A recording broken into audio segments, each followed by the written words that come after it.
Hey guys, I want to talk to you a little bit today about the manner in which you build and break relationships with people.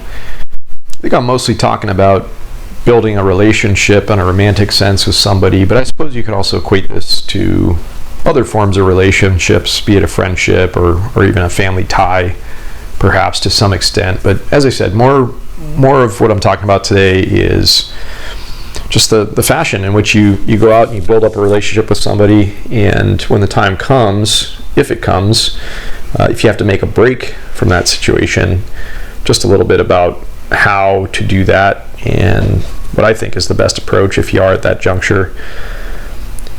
So I want to give you an analogy that I hope will stick with you, but the analogy that I make here is, let's say when you very first meet a person, you've got absolutely no ties or no connection to this person, right? They're a complete stranger. Well, as you get to know them and as you begin to spend more time with them and build experiences and have moments with them, picture it like you are tying a single thread of fiber, like thread, like sewing thread around your waist. You tie one around theirs, and you're connected now, but with this fiber, this single thread, right?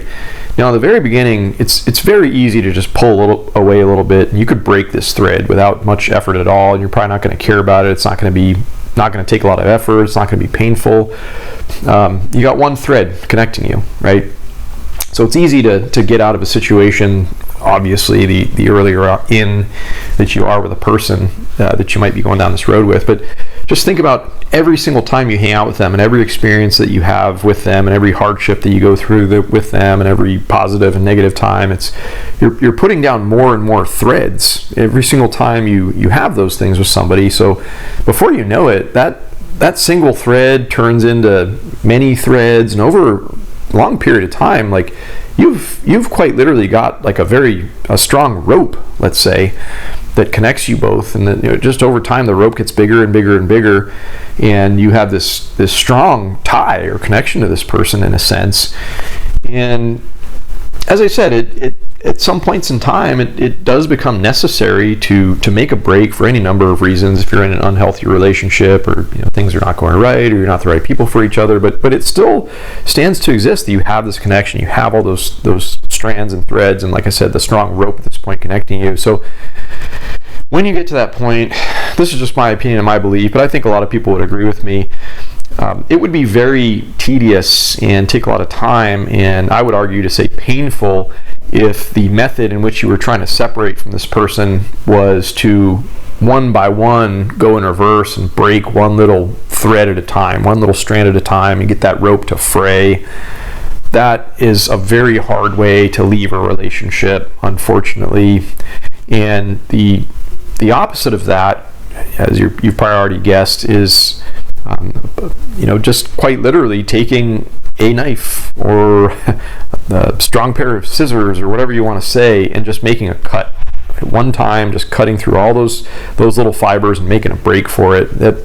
It sucks to do that. It sucks to have to leave a relationship, any relationship, be it a good, bad, whatever. It just sucks, like having to make a break from people. But just remember that analogy about when it's time to make a break, the most healthiest, cleanest, let's say, most efficient way to go about it is to just cut that rope all at once, and you've got to separate, and you've got to just make a clean break or a clean cut, as they might say. So I hope that helps you if you're listening out there. I hope that sticks with you. I hope you remember that. And also, just to cap things off, I also want to call your attention to the fact that earlier on in a relationship, if you see things that might be red flags or might not work for you, or you see reason to believe that this relationship might not work out for you, just be wary and cautious the amount of time, or in other words, the amount of threads that you allow to be placed between the two of you and placed, to connect you. Because like I said, it's only going to be harder to make or break that connection, let's say, the longer you go in a situation like that, and the more threads that you put between you. So that's all I've got for today. Hope you guys are having a wonderful day. We'll talk again real soon.